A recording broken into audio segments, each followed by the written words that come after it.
Bonjour à tous et bienvenue dans cette vidéo. Et bien aujourd'hui, petite réaction à la grosse annonce de cette rentrée d'un point de vue cinématographique. C'est le report de Top Gun 2 Maverick. Alors Top Gun Maverick, il est désormais prévu pour une sortie le 25 mai 2022 en France. Et vous l'aurez compris, c'est durant le festival de Cannes.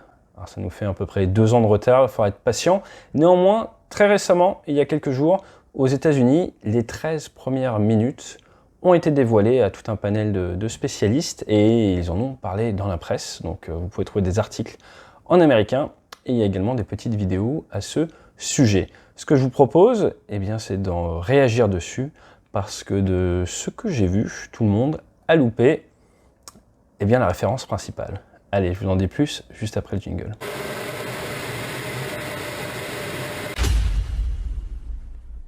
Top Gun Maverick se veut comme une lettre d'amour à l'aéronautique. C'est censé être autour de la compétition, autour de l'aviation. Qu'est-ce qui est important de comprendre? Ce qui est important de comprendre, c'est que dans le paysage cinématographique de l'aérien, il n'y a pas 40 milliards de films.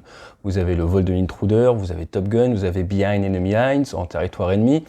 Vous avez 2-3 petits films qui traînent par-ci, par-là. Alors, limite, Retour vers l'enfer, c'est pas vraiment un petit film.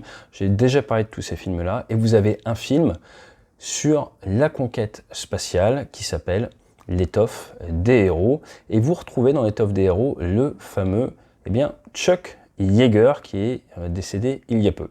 Chuck Yeager, premier homme à passer le mur du son, vous avez tout son parcours, toute cette histoire dans ce film. Et vous avez une scène vers la fin, je vais vous mettre un peu des extraits, où Chuck Yeager, qui n'a pas le droit d'aller dans l'espace parce qu'il n'a pas fait d'études universitaires, il est rentré post-bac, un peu comme moi. Moi, j'ai dû faire des études universitaires après pour pouvoir aller en compagnie nord-américaine. Très important les études universitaires aux États-Unis. Eh bien, il n'avait pas le droit donc de postuler pour être pilote à partir dans l'espace, pour être astronaute. Et il y a cette scène où il prend sans autorisation un F-104 qui est changé de manière spéciale pour pouvoir aller dans l'espace, pour pouvoir passer les fameux 100 000 pieds. 100 000 pieds qui est un peu la fameuse différence entre l'atmosphère et l'espace. Il prend cet avion, il ne suit pas les ordres, il décolle, il bat le record, il se met en vrille, il s'éjecte, et là vous avez cette scène mythique.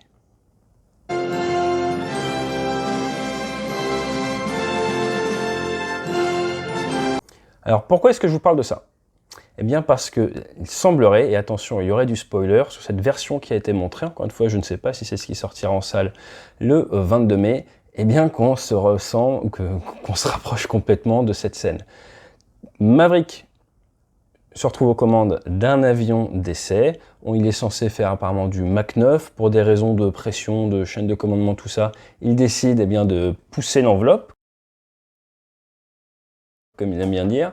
Et là, vous avez Maverick qui, dans une scène, fait un décollage au petit matin, qui décolle juste au-dessus de l'amiral Ed Harris, qui part, qui accélère, apparemment il y a de très très belles images, et qui se retrouve à dépasser Mach 9, puis aller à Mach 10, Mach 10,01, en accélération, et là apparemment quelqu'un au centre de contrôle dit « Oh, c'est l'homme le plus rapide du monde ».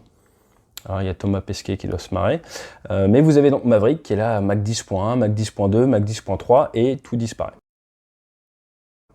Tout disparaît, l'image est noire, et la scène d'après, vous avez au sol Maverick qui rentre dans un dining, et il demande où il se trouve, et le petit garçon lui dit « On est sur Terre ».